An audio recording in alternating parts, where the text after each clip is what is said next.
Ed Prather joins us. Ed, good morning. How are you, my friend? I'm good.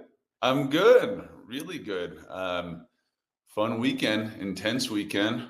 Fun weekend. We'll get to all that in just a second. We are reflecting and talking about Charlie Blackmon retiring. How I about know. I yeah. mean, I love Charlie, and that was always a bright spot and a fun reason to go down and see him play.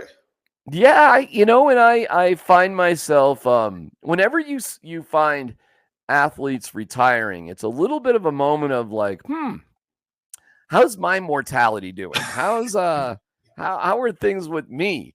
And for me, I, I remember Charlie as a minor leaguer who was clean shaved, and Wow. the whole beard and mullet thing to me was kind of like, why is this clean shaved guy sort of doing this? And here's what's interesting about Charlie: a very solid major leaguer in the beginning, but nothing spectacular. He took time to develop it, and he Sure. became a picture of consistency eventually. And it does show you that there's all sorts of ways. Now, he became just a signature player for the Rockies, no doubt about it. And you can't think of the Rockies without him.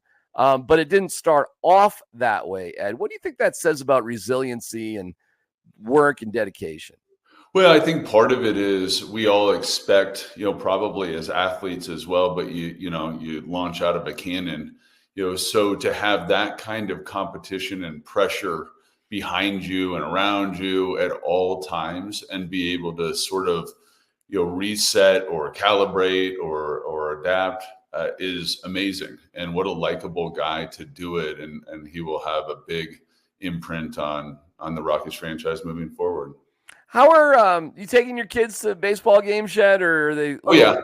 yeah. I Yeah. mean, it's better with the new rules, but it's still tough for them to be there the whole time. And Mhm. but it's so fun. I mean, the energy is amazing. They absolutely love it. They're in the phase of their lives where they want to contradict me just to do it. So I say, "Oh my gosh, we're gonna go see the Rockies or the Broncos are playing. Oh my god!" And it's it's fighting back. But that's Colorado sports is where I hold my ground, or at least I try, because I love this time of year, like we were talking about. That's a great story, Ed. I tell my kids we're gonna go to the Rockies, and they're like, "No, They're like, "Oh, well, we no." don't like the Broncos," and I'm like, "Well, why?" And then it's just sort of this grin, and they know what they're doing to me. They're But killing you. They're it's killing you. I'm slowly but surely. I got them gear, and we're moving in the right direction, I think. Okay, good. Well, progress that rock up that steep hill, Ed, and best of luck to you. That Yes. being said, one thing we're making some analogies about life here, but hey, don't be so quick to judge things because you just never know when it comes to Bo and the Broncos. What a win! What are your thoughts on the Broncos and the Buffs? The Buffs are always exciting, and I mean, like my heart rate is going at like 150. It feels like the entire game, but so exciting, and it's just so fun to get. You want to be on the right side of that kind of win, like when you when you lose, like I mean, oh my gosh, they fought hard, and I think a little bit sort of a different narrative for the Broncos, and just like Mm-hmm. having it all come together. I Yes. really liked the pace of it, and it felt like there was a confidence. You're still not seeing. I think the stat line is probably pretty normal and engineered this way for rookie quarterbacks. Is you're not seeing them like these crazy, huge throws like Mahomes is we're used to seeing, right?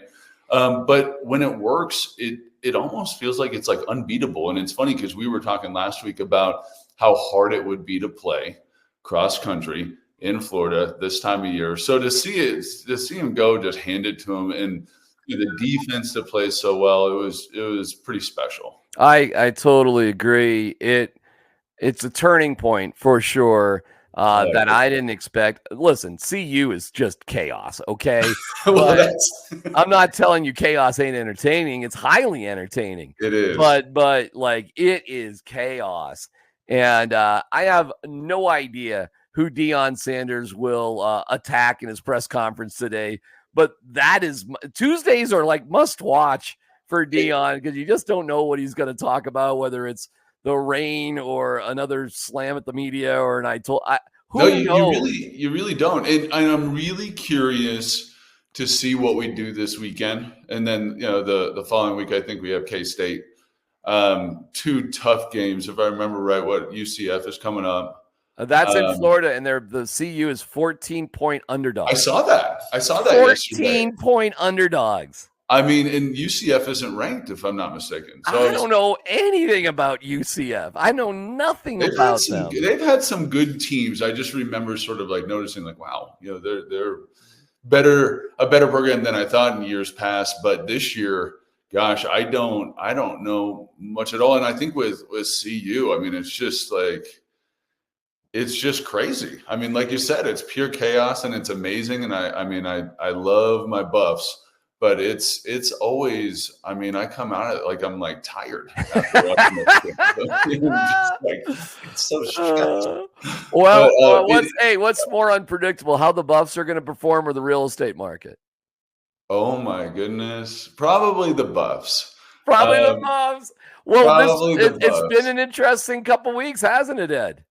Absolutely. I mean, we just like we talked about, we got a cut last Wednesday, and it was a 50 basis point cut. And what that means is basically the Fed is realizing that, hey, we're turning the quarter now, and a big part of this is it's the beginning of a cutting cycle, and so we expect 2 more cuts this year. We've seen activity already kick up, and here's what I would expect. And I'm always careful here, but what will happen is cuts happen. There's a correlation with mortgage rates coming down. Of course, it doesn't happen that next day, and we all want it to, but that's the truth, and I expect that fully. So if we 3 or 4 or 5 or 6 months from now have 5 or 6 cuts under our belt, that inventory that we have now is going to be absorbed over that time frame, and you're going to have folks like we've talked about. You have really savvy folks taking advantage of the market. And I will still say, like, properties that are marketed well and priced well, especially in hot areas, are still moving very quickly. And it's just because it's like, I mean, we have them sent to us every day. I mean, it's just a very efficient market. But with mortgage rates coming down, activity is already up, and I expect mortgage rate to keep coming down, which is only a good thing. What's your message to first-time home buyers right now? Start making a plan.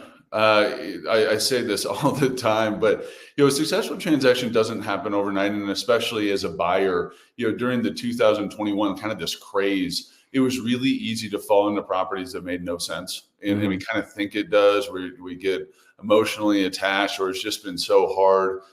Find the right property, and right now you can. I mean, it's amazing. Like, there's this moment in time, and I think it could be like Q4 because we have the election. People are a little jittery, but there's inventory, and we have falling rates.